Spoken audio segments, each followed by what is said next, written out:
자, 금전을 빌릴 때 원금 대비 지불해야 할 기간당 이자의 비율을 금리라 한다. 알지? 이자율이 금리야. 대출 기간이 길수록 화폐 가치가 하락하고 채무 불이행의 우려가 커지므로 장기 금리는 단기 금리에 비해 높은 편이다. 당연한 얘기인데 뭐 모를 수도 있으니까 잠깐 써볼까? 단기 금리가 있고 장기 금리가 있거든. 장기와 단기 그 중에서 뭐가 금리가 이자율이 더 높다고? 장기. 왜? 이유가 뭔데? 응. 그러면 이게 결국은 장기 금리가 더 높은 이유 중에 하나가 첫 번째 뭐라고? 화폐 가치 하락에 대한 우려 때문이지, 그치?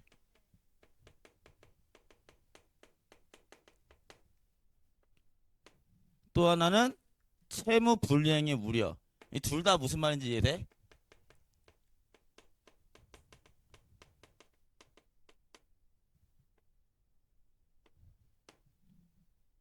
첫 번째, 화폐 가치가 하락한다. 이게 무슨 말이야 도대체? 아니, 그러니까 장기가 뭐고 단기가 뭔지는 알겠지. 그러니까 예를 들어서 단기는 이제 대출을 해줬어. 은행에서 돈을 빌려줬는데 기간을 뭐 1년 만기로 빌려줬느냐 아니면 뭐 10년 만기로 빌려줬느냐. 기간이 긴 게 장기겠지, 그치? 근데 장기로 빌려주면 이자를 더 많이 받아낸단 말이야, 그치? 그 이유가 지금 두 개가 나왔는데 그냥 우리가 화폐 가치가 떨어질 수 있으니까 이러고 넘어가면 안 된다 그랬지, 그치? 화폐 가치가 떨어진다는 게 왜 떨어질까? 왜 떨어질 수 있다고 생각을 할까? 화폐 가치가 떨어진다는 게 무슨 말일까? 다른 말로 바꿔서 우리가 쉽게 생각할 수 있는 말로 바꾸면 물가가 상승할 것이라는 것에 대한 우려가 있을 수 있는 거야.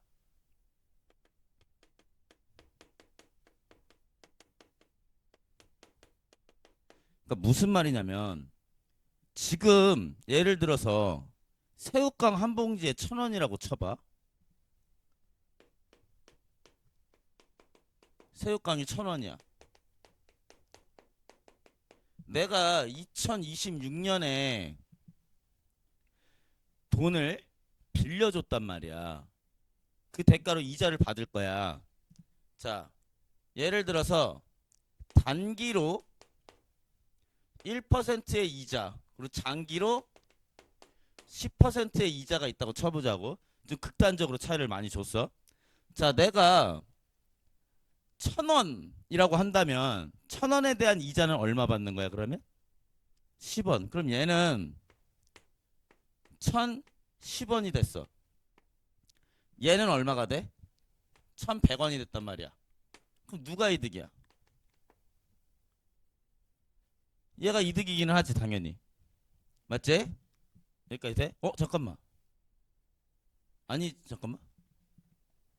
아니, 잠깐. 1,010원이 아니잖아. 1,010원이 아니잖아. 1,000원에 대한 1%인데? 맞네. 1,000원에 대한 1% 맞구나.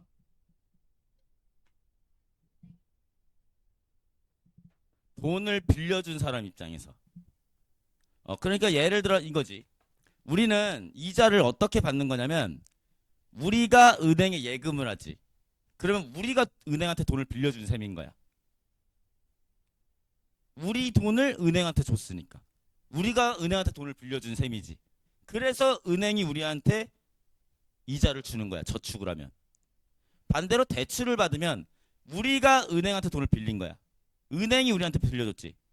그래서 우리가 은행한테 이자를 주는 거야. 이해되지? 어쨌든 돈을 빌린 쪽이 빌려준 쪽한테 이자를 줄 거야. 그게 은행이든 뭐든 간에. 그치? 자, 근데 이런 상황에서 그럼 무조건 장기가 더 유리하다 이렇게 생각을 할 수가 있는데 문제가 뭐냐면 10년이 지났어. 근데 이 10년 후에 물가 상승률이 10%가 됐어. 10년 사이에 물가가 10% 올랐어. 그러면 지금 1,000원의 가치는 결국 10년 뒤에 얼마의 가치야? 1,100원의 가치야. 그럼 나는 실질적으로는 이자 하나도 못 받은 셈이지. 자, 얘를 보면 물가가 지금 똑같아. 내년 됐는데 똑같아. 그럼 얘는 현재 1,000원이 1,010원이 된 거야. 그럼 10원 얻은 거거든? 이렇게 생각하면 누가 이득이야? 단기가 이득이야. 그래서 우리가 이거 이자율을 따져볼 때는 반드시 뭘 따져봐야 되냐면 우리가 이렇게 써있는 이자율 있지. 이걸 우리가 명목 이자율이라고 하거든. 오케이? 근데 우리가 실질적으로 얼마를 받았느냐가 중요한 거잖아. 그걸 알려면 이 명목 이자에서 물가 상승률을 빼야 돼. 그러면 뭐가 나와? 우리가 실제로 얻는 실질 이자가 나오는 거야. 아무리 물가 이거 이자율이 10% 엄청 높은 거여도 물가 상승률이 20%다? 그럼 마이너스 10%인 거야 이거는. 이해돼? 그래서 그냥 우리가 표면에 써 있는 명목 이자만 고려해서는 안 되는 거야. 무슨 말인지 알겠지? 근데 기간이 길어지면 화폐 가치가 물가가 상승할 우려는 당연히 있을 거 아니냐. 맞지? 물론 물가가 떨어지는 경우도 있지만 그래도 장기적으로 보면 일시적으로 보면 작년에 비해서 조금 떨어질 수도 있고 뭐 오를 수도 있고 크게 변하지 않을 수도 있겠지만 장기적으로 보면 10년 전 가격이랑 오늘날 가격으로 따져봐. 누가 비싸겠어? 당연히 10년 뒤가 비싸. 장기적으로 보면. 그치? 그래서 장기적으로 보면 거의 확실하게 화폐 가치가 떨어질 거야. 그지? 그것까지 고려해서 이자를 쳐줘야 되는 거야. 무슨 말인지 알겠어? 이해되지? 자, 첫 번째, 이 장기 금리가 더 높은 이유. 화폐 가치가 떨어질 우려가 있기 때문에. 한마디로 물가 상승의 우려가 있기 때문에. 이해되지? 두 번째, 채무 불이행의 우려. 얘가 내가 10,000원 빌려줬어. 근데 주희가 내일 갚을게요 하는 거랑 10년 뒤에 갚을게요 이거랑 내가 못 받을 확률이 뭐가 클까? 그러니까 이 장기는 채무 불이행 안 갚을 수도 있어. 그 사이에 얘가 죽으면 어떡해? 해외로 이주하면 어떡해? 뭐 어떻게 될지 모르는 거잖아. 그리고 기업에 빌려줬는데 보통 이런 장기 대출은 기업이 많이 받거든, 그치? 물론 개인도 받지만 대규모로 받는 건 이제 기업이 많이 받을 거 아니야? 은행에서 도산하면 어떡해? 끝이잖아. 그치? 게다가 이런 기업 같은 경우는 법인으로 따로 빠져 있는데 이 법인이 도산했어? 그럼 개인이 그걸 온전히 다 책임지진 않는단 말이야. 그래서 그런 위험도가 있어. 그러면 그런 것까지 다 포함해서 이자를 책정을 해줘야 될 거 아니야. 그지? 그래서 단기와 장기 중에 뭐가 이자율이 높을 수밖에 없다? 그치? 장기의 이자율이 높을 수밖에 없다. 여기까지 됐어?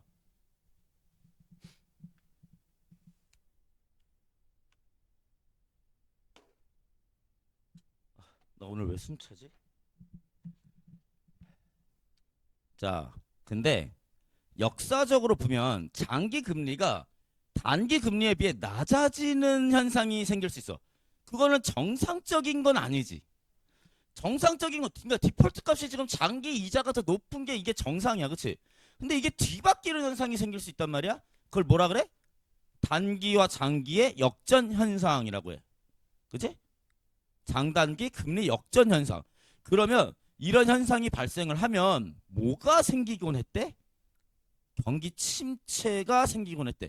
그러니까 이게 아직까지는 이 장단기 금리 역전과 경기 침체가 정확히 어떤 인과관계가 있는지까지는 모르겠지만 번번이 장단기 금리 역전이 생기면 그 뒤따라서 경기 침체가 생기다 보니 장단기 금리 역전 현상을 경기 침체의 전조 현상이다라고 많이들 생각한단 말이야.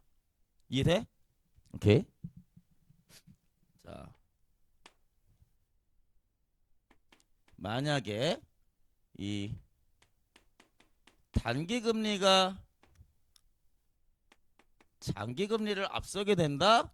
그럼 우린 이걸 뭐라고 여긴다? 뭐의 전조 증상? 경기 침체의 전조 증상.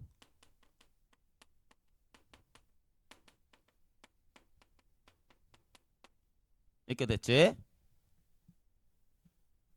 자, 금리 결정 이론에 따르면 장기 금리는 미래 기대 금리와 기간 프리미엄의 합으로 구성이 된다. 자,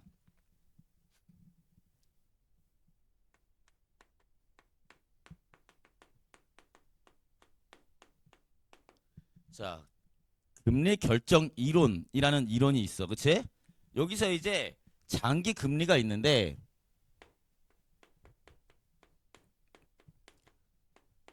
장기 금리 그러니까 이자율을 얼마큼으로 책정을 할 것인가를 정할 때 고려해야 될 게 두 가지래. 첫 번째 뭐야?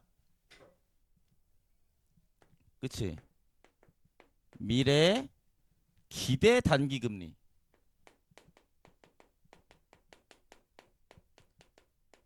또 하나는 기간 프리미엄.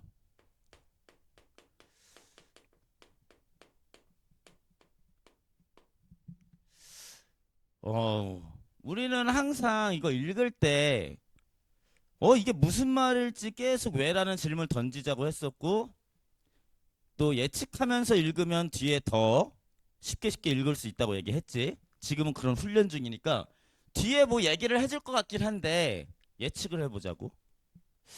장기 금리를 결정할 거야. 이 두 가지가. 그럼 미래 기대 단기 금리는 뭔 말일까? 말 그대로인데. 지금은 아니야. 그러니까 예를 들어 이런 거야. 지금이 2026년이야. 현재 단기 금리가 2%야. 2% 포인트야. 자, 근데 내년에 단기 금리가 3% 포인트로 오를 것 같아.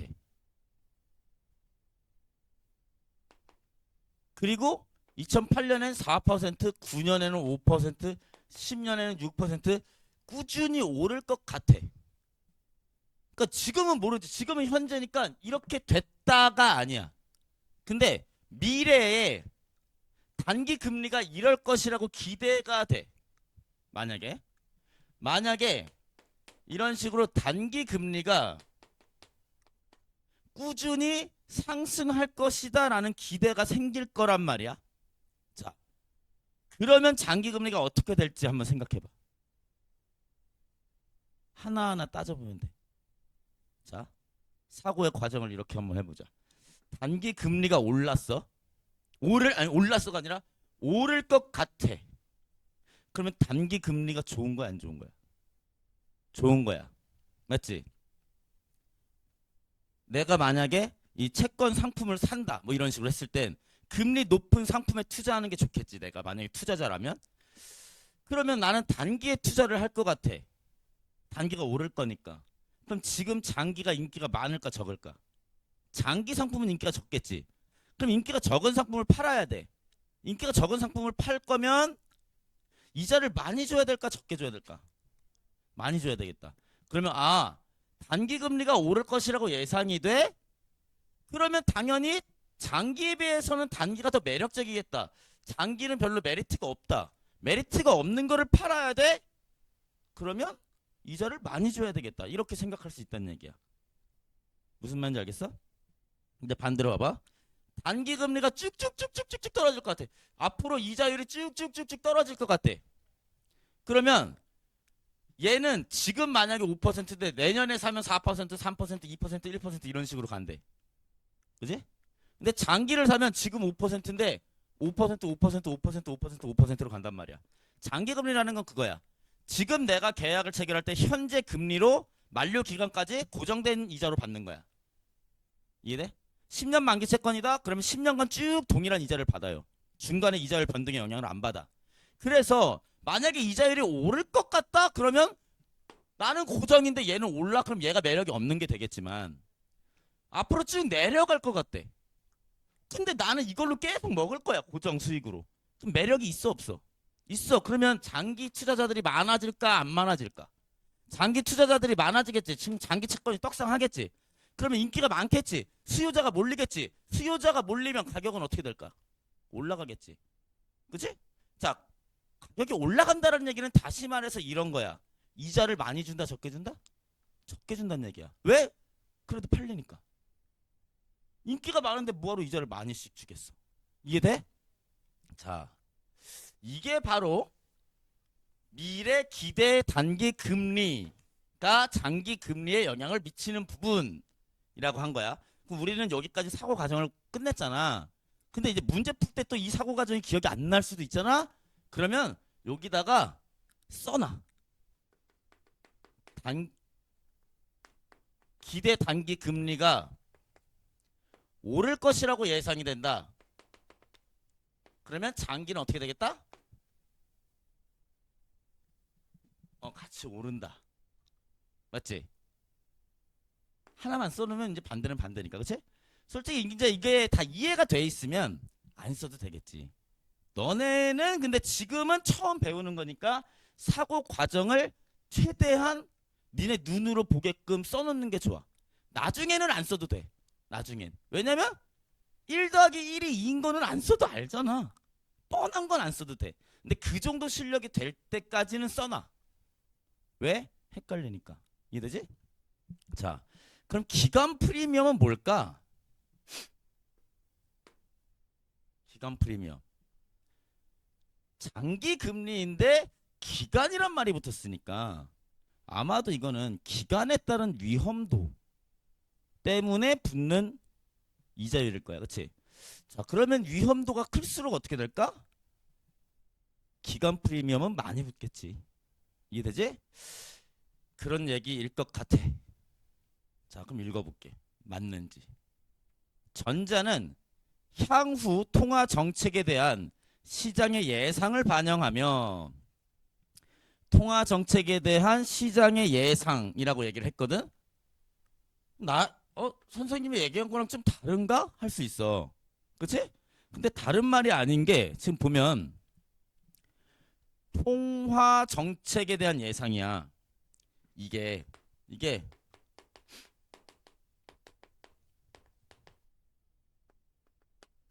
통화 정책에 대한 예상이란 말이야? 이 말이 결국은 뭐야? 통화 정책이라는 건 화폐의 유동성을, 화폐 유통량을 늘리거나 줄이거나 하는 거야. 그러면 통화 정책이라는 건 결국은 뭘 조정하는 건데? 이자를 조절하는 거야. 왜냐? 그러니까 예를 들어 이런 거야. 정부에서는 통화 정책을 언제 쓰는 거냐면 예를 들어서 지금 경기가 침체돼 있어. 경기를 좀 부양시키고자 하는 목적이 생겼어. 그래서 지금은 너무 침체돼 있으니까. 그래서 어떻게? 사람들이 좀 소비도 늘리고 투자도 늘렸으면 좋겠어. 그지? 그러면 이자율을 어떻게? 금리를 내려버리는 거야. 이자율 내려버리지? 그러면 봐. 일단 가계와 기업으로 나눠봤을 때 가계 같은 경우는 우리 엄마 아빠랑 같이 살고 있는 그 집안의 경제를 가계라고 한단 말이야. 이자를 적게 준대. 근데 가계의 경제 행위는 두 개밖에 없어. 저축 아니면 소비야. 이자를 적게 줘. 저축이 늘어나겠어? 줄어들겠어? 줄겠지. 그럼 소비는 어떻게 되겠어? 늘겠지. 기업 입장에서는 대출 받아서 투자해야 되는데 이자를 싸게 해준대. 그럼 투자 많이 받아 안 받아? 받아. 생산 늘어날 거라고. 그럼 경기가 부양이 되겠지. 그러니까 경기가 침체돼서 경기를 부양시키고 싶어. 그래서 금리 낮춘다 이런 얘기야. 이해돼? 그러니까 결국은 여기 나온 이 통화 정책에 대한 예상이라는 것이 결국은 금리가 어떻게 될 것이냐에 대한 예상이라는 거야. 무슨 말인지 알겠어? 동의어라는 거지. 사실상. 여기까지 됐지?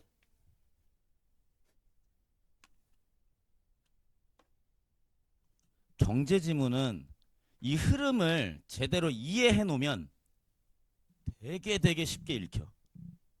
근데 반대로 요게 안 잡혀 있으면 진짜 제일 어려워. 그래서 우린 지금 꼭 잡아놓자고. 방학 특강 때. 정규 수업 때는 요 정도 난이도는 안 나오니까, 그지? 특강 때 이런 걸 좀 잡아놔야 돼. 자, 후자는 자금 조달을 위해 발생하는 유가 증권인 채권 중에서 보유기간이 긴 장기 채권의 보유 위험에 대한 보상이다 라고 얘기했어. 이거는 그러니까 그거지. 기간이 길면서 나타나는 그 위험성 있잖아. 그에 따른 보상인 거야. 위험도에 대한 보상. 이렇게 됐어? 그래서 이 장기 금리는 이 미래 기대 단기 금리와 기간 프리미엄을 함께 고려해서 결정된다. 여기까지 됐어, 안 됐어? 됐어. 이에 따르면 향후 경기 침체가 우려되어서 미래의 큰 폭의 정책 금리가 인하가 예상되거나, 자, 금리가 어떻다고? 경기 침체가 우려돼서 금리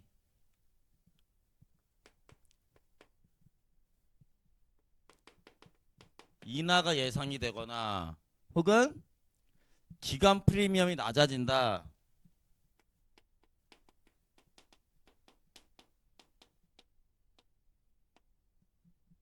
낮아진다. 그러면 장단기 금리 역전이 발생하기가 쉽다. 이해돼? 자, 근데 전통적으로는 물가 상승 위험이 기간 프리미엄을 결정하는 가장 중요한 요인으로 간주되어 왔다. 자, 아까 말했듯이 내가 아까 예로 들었는데 결국 기간 프리미엄을 결정하는 건 기간에 따른 위험성인 거잖아. 그치? 그래서 이 기간 프리미엄을 결정하는 견해 중에서 이 기간 프리미엄을 결정하는 것이 무엇이냐라는 것에 대해서 견해가 있을 거 아니야. 그치? 전통적 견해가 있어. 전통적으로는 당연히 물가 상승이야. 기간 프리미엄에 제일 큰 영향을 주는 건 물가 상승이다. 그치? 왜냐? 지금 이자가 10%인데 장기 금리가 이자가 10%인데 10년 뒤에 물가 상승률이 10%가 될 것 같아. 그럼 10% 가지고는 안 먹히지. 그럼 기간 프리미엄 더 먹여야지. 그래서 뭐 12%든 3%든 뭐 줘야지 사람들이 사지. 그치? 그래서 전통적으로는 이 기간 프리미엄, 기간에 따라서 상승하는 위험성이란 물가 상승에 대한 그 위험도, 그게 이제 가장 큰 영향을 준다라는 견해가 있었다라는 거야. 이게 가장 전통적인 견해였어.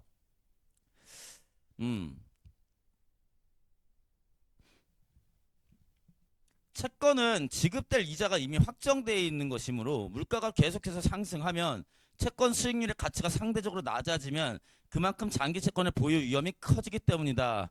이 얘기는 지금 또 아까 얘기했던 거야.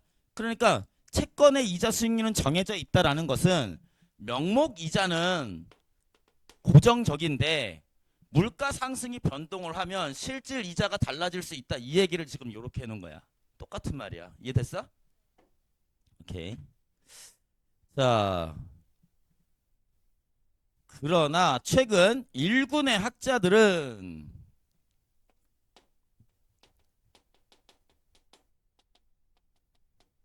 자, 그러나라고 했으니까 이 전통적인 견해와 일군의 학자들의 견해는 당연히 다르겠지, 그치?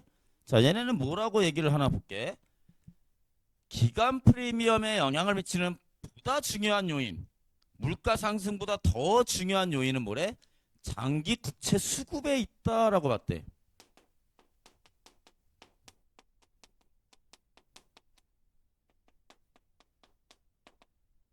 자, 이게 무슨 말인지 봅시다. 이들은 주요국 중앙은행들이 금융위기에 대응하기 위해 통화량 팽창 정책인 양적 완화를 시행하여 장기 국채를 대량 매입했다는 점에 주목한다. 자, 지금 구체적인 내용이 나왔는데, 구체적인 예시가 나왔는데, 주요국들의 은행이 뭘 수급했다고? 뭘 매입했다고? 장기 국채를 매입했대. 왜? 양적 완화하려고.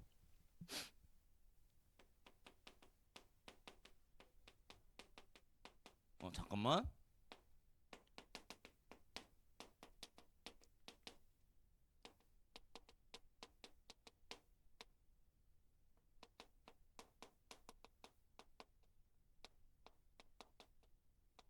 무슨 말이냐면 일단 국채라는 건 국가에서 발행한 채권이야. 그러면 안정성이 높아 안 높아? 엄청 높은 거야. 그지? 특히 우리나라 정도 되는, 뭐 미국은 막 말할 것도 없는 거고, 우리나라 정도 되는 나라의 국채도 당연히 엄청 안정적인 자산이지. 나라가 망하지 않는 이상은 회수가 되는 거니까 이런 건. 일반적으로 근데 나라에서 발행하는 국채는 장기의 형태로 많이 발행이 돼. 오케이? 그러면 이거를 발행한 주체가 누구야?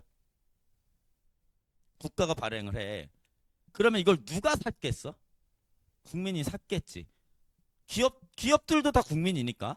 어쨌든 누군가가 샀을 거야. 우리 자국민도 샀을 거고 외국인도 샀을 거고 어쨌든 누군가가 샀어. 개인이 샀을 거야. 개인이나 기업이 샀을 거야.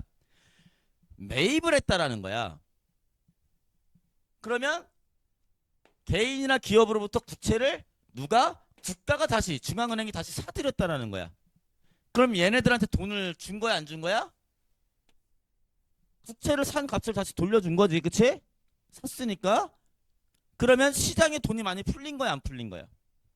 풀린 거야. 그러니까 주희가 10만 원짜리 채권을 갖고 있어. 근데 내가 이 채권을 샀어.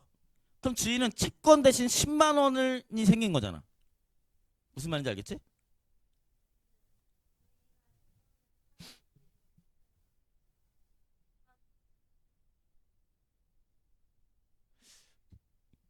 그러니까 이런 거지.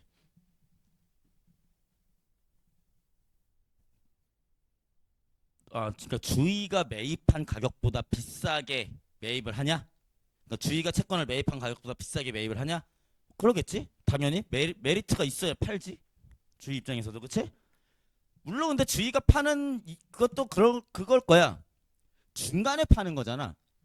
이걸 10년 동안 계속 들고 있었으면 20년 동안 들고 있으면 더 큰 수익을 얻을 수 있겠지. 이자를 계속 받으니까. 근데 주희도 이제 20년까지 기다리기는 좀 힘들 수 있잖아. 지금 한 3년 지났는데. 근데 내가 한 그냥 3년치에서만 사도 파는 사람이 있을 거고 거기에 이자 1, 2년치만 얹어줘도 또 파는 사람들 많이 있을 거란 말이야. 그치? 당장 돈이 필요한 사람들도 많이 있을 테니까. 그치? 뭐 정확하게 얼마에 주고 샀다 뭐 이런 얘기는 없지만 당연히 이건 시장 경제니까 당연히 팔만한 메리트가 있으니까 파는 거야. 주의 입장에서도. 맞지? 어쨌든 팔았어. 그러면 중앙은행이 갖고 있는 돈이 어디로 풀리는 거야? 시장으로 풀리는 거야. 그럼 시장에 돈이 풀렸으니까 시장에는 유동성이 늘어나게 되겠지. 그래서 유동성, 그러니까 화폐량을 늘려서 경제를 안정화시키는 거. 그걸 우리가 양적 완화 정책이라고 한단 말이지. 그치? 자, 그러니까 중앙은행이 이렇게 양적 완화 정책을 했대. 그러면서 국채를 대량으로 매입을 했대. 그에 따라 장기 국채에 대한 수요가 급증했대. 자, 이 양적 완화를 위해서 장기 국채를 매입을 했단 말이야. 근데 중요한 건 뭐냐? 결국은 누가 샀든 간에 장기 국채에 대해서 수요가 어떻게 되겠어? 수요가 지금 늘어나고 있는 거지. 중앙은행이 다 사들이고 있대잖아. 그치? 자, 그러면 장기 국채 수요가 늘어난단 말이야. 그치? 자, 그렇게 되면 어떻게 되냐?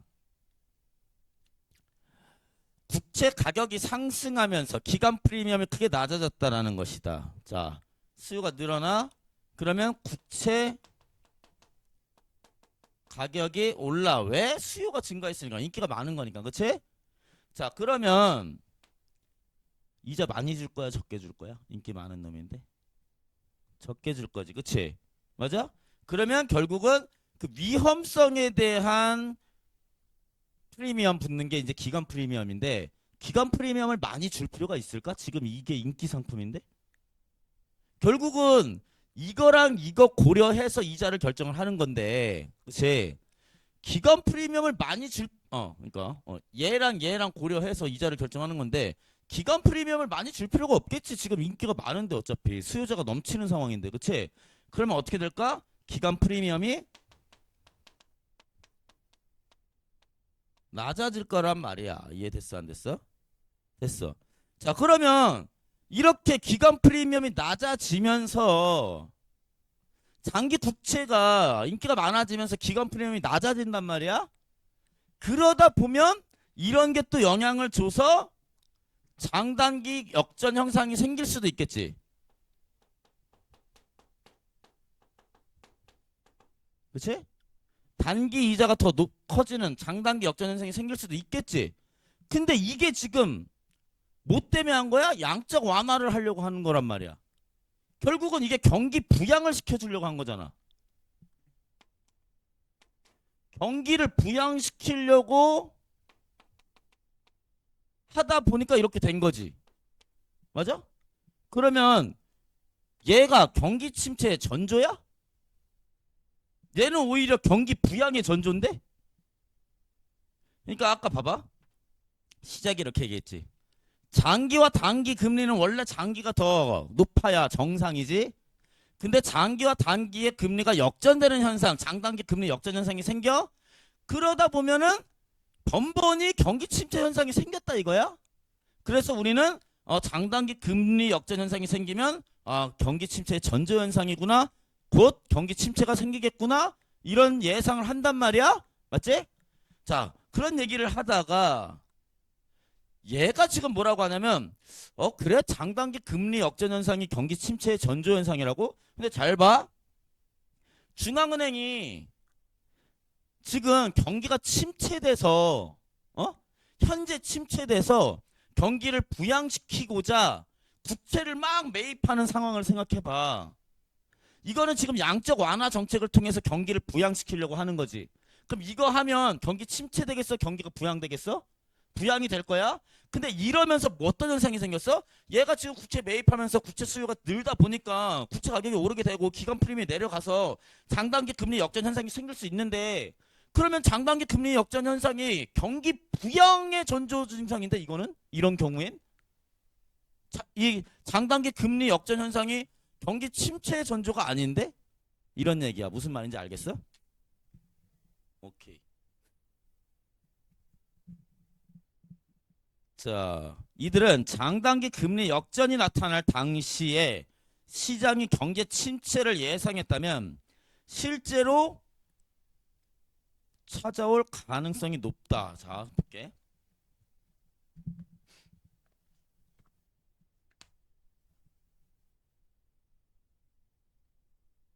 여기까지는 이 얘기로 끝난 거고, 지금 얘 말은 얘 말로 끝난 건데, 지금 하나 더 무슨 말을 하냐면 어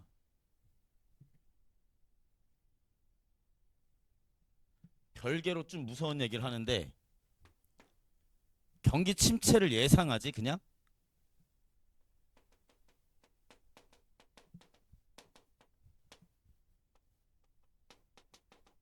그러면 실제로 경기가 침체될 수 있다.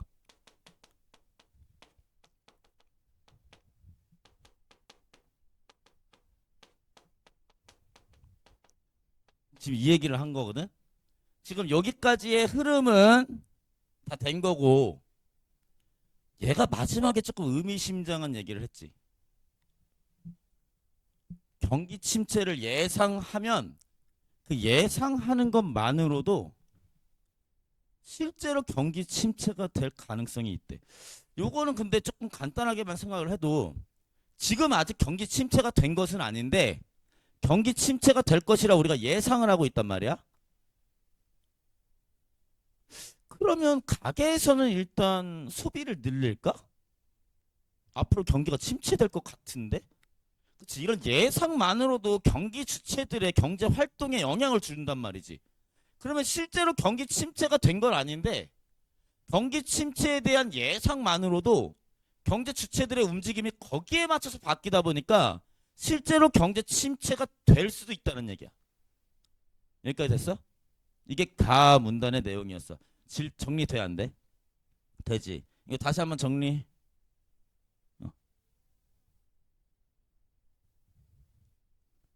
어, 잠깐만. 어, 잠깐만. 아, 나 그 하나 빼먹었다. 아, 지금 내가 중간에 빼먹었구나. 아, 어쩐지. 얘는 그럼 다수약자고. 내가 여기까지 봤지? 일군의 학자. 경기 침체 신호로 보기 어렵다고 말한다까지 했지? 아, 나 그리고 마지막 줄로 넘어갔구나. 그치? 자, 아무튼 여기까지 된 거야. 어쩐지 갑자기 뜬금없는 소리 하더라. 여기까지 된 거지? 여기까지 된 거고. 물론 다수의 학자들은 다시 이제 얘네. 다시 얘. 장단기 금리 역전의 경기에 대한 예측력이 여전하다. 이 얘기는 뭐야? 여전히 예측력이 여전하다. 일군의 학자가 아니라 다수의 학자니까 이 전통적인 견해에 동의하는 그런 사람들일 것 같아. 그치? 여전히 예측력이 있다. 한마디로 여전히 경기 침체 전조다. 라고 보는 얘기네. 그치? 자, 그래서 지금 뭐라 그래? 향후 경기 침체가 예상되면 미래의 단기 금리에 대한 기대감이 형성될 뿐만 아니라 상대적으로 안전한 자산으로 여겨지는 장기 국채에 대한 시장 수요 역시 증가한다. 그래서 기간 프리미엄에 영향을 미친다. 자, 지금 뭐라고 얘기하냐면, 자, 만약에 경기가 침체될 것이 예상이 돼. 경기 침체가 이제 예상이 돼. 자, 예상이 되면 미래 단기 금리가, 자, 경기가 침체될 거라고 예상이 된단 말이야. 그러면 국가에서 분명히 금리를 조정을 하겠지. 금리를 올릴 것 같아, 내릴 것 같아? 아까 경기 침체되면 금리 어떻게 한다 그랬어? 내린다 그랬지, 그렇지? 그러면 금리 인하가 예상이 될 거야. 맞지? 그럼 금리 인하가 예상이 되면 금리가 쭉쭉쭉쭉 떨어질 거면 앞으로 그럼 단기를 살래? 장기를 살래? 장기를 사야 되겠지?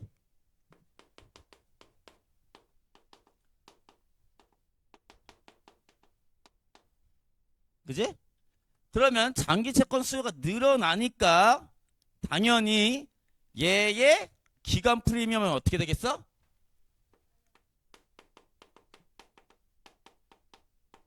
인기가 많으니까 적게 줘도 되겠지? 그러면 결국 이게 장단기 금리 역전이 생길 수 있지? 그러면 장단기 금리 역전이 결국 경기 침체의 전조 증상이 될 수 있다. 맞지? 이해됐어? 그러니까 결국은 얘가 지금 얘가 이제 니은 대다수의 학자의 얘기인데 얘네랑 크게 다른 얘기는 하진 않는 것 같아. 그치? 그래서 비교하면 될 것 같아. 됐어? 여기까지 질문. 없어? 오케이. 진짜 여기는 중요한 얘기가 너무너무 많이 나왔다. 그치? 진짜 오늘은 니네 이거 하나만 제대로 완벽하게 이해하고 가도 진짜 성공이야. 오늘은 진짜 중요한 내용이야. 경제에서 이 금리에 따른 변동보다 중요한 건 없어. 사회지문에서 그냥 사회지문 전체 통틀어서 법이고 나발이고 가는 이게 제일 중요한 지문이거든. 그리고 제일 까다롭고 금리에 따른 그러니까 외우라는 게 아니고 우리는 그 사고의 과정을 하나하나 단계별로 해나가 보자는 얘기야. 너무 마땅한 현상들이잖아. 그치? 이해되지? 자, 다시 빠르게 30초 안에 정리를 해보면 장기 채권이 단기 채권에 비해서 이자율이 높다. 왜? 화폐 가치가 떨어질 것에 대한 이 물가 상승에 대한 우려가 있고 또 기간이 길어지면 채무 불이행에 대한 우려가 있으니까 당연히. 그런데 이 장단기 금리 역전 현상이 생기는 경우들이 있단 말이야. 일반적으로는 이거를 경기 침체의 전조 증상으로 본다. 이런 얘기를 한 거였고, 자, 장기 금리는 이제 미래 기대 단기 금리와 기간 프리미엄 두 가지 요건을 고려해서 결정이 되는데 당연히 이 기간이 길어지면 위험성이 높아지기 때문에 거기에 대한 이제 이자율 조정이 이제 기간 프리미엄인 거고, 미래 기대 단기 금리 요게 이제 진짜 중요한 거지. 요 단기 금리와 장기 금리가 어떤 식으로 서로 영향을 주고받는지 알아놔야 돼. 그치? 우리가 미래 단기 금리가 내려갈 것이다라고 예상이 되면 어떻게 된다 그랬어? 장기 채권의 수요가 늘어난다 그랬고 기간 프리미엄이 떨어진다 그랬고 장단기 금리 현상 나타난다. 이 흐름에 대해서 말만 조금씩 바뀌는 거지 다 똑같은 얘기지, 그렇지?